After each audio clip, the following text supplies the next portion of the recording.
ng basic at simple na table arrangement.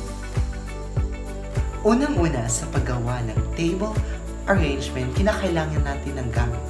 Mga gamit na kinakailangan natin gamitin ay tela. At pagkatapos, pins at saka thumbtack, gunting at floral foam, flower at dahon, at panghuli ay ang table.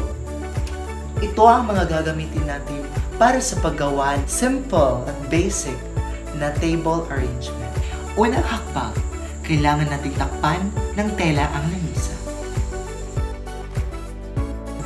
Pangalawang hakbang, gumawa ng basic plate. Sa paggawa ng basic plates, lagyan ng pin at itusok sa gilid ng table.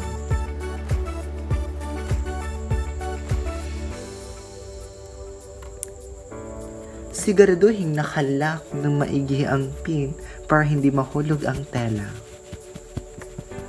Itupi mo sa gusto mong sukat at lagyan ng pin. Next steps, isukat ang natuping tela at lagyan ng pin. Sukatin ulit at lagyan ito ng pin. Sa paglagay ng pin, tusok, pabalik, at tusok para hindi ito mahuhulog.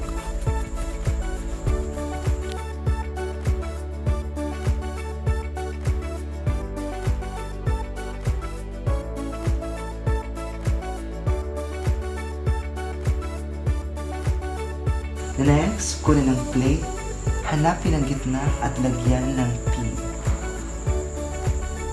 At itusok.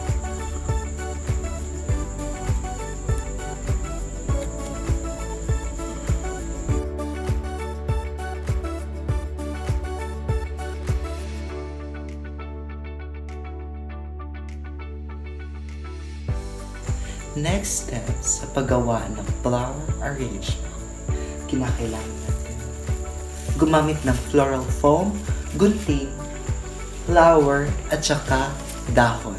Ilagay sa center ang floral foam at isunod ang paglagay ng dahon. Putulin ito sa gusto mong sukat.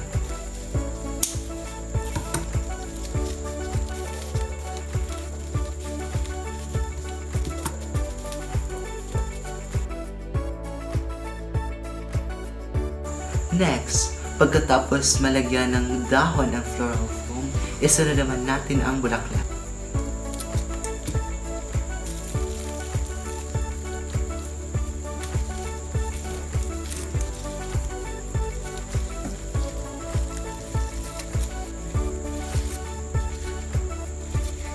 At lagyan ng dahon.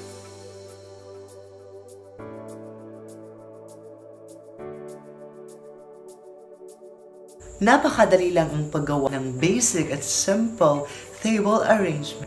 At kung bago ka pa lang sa channel na ito, don't forget to click the like button at don't forget also to subscribe para updated ka sa mga bago kong tutorials o bit sa aking YouTube. Bye!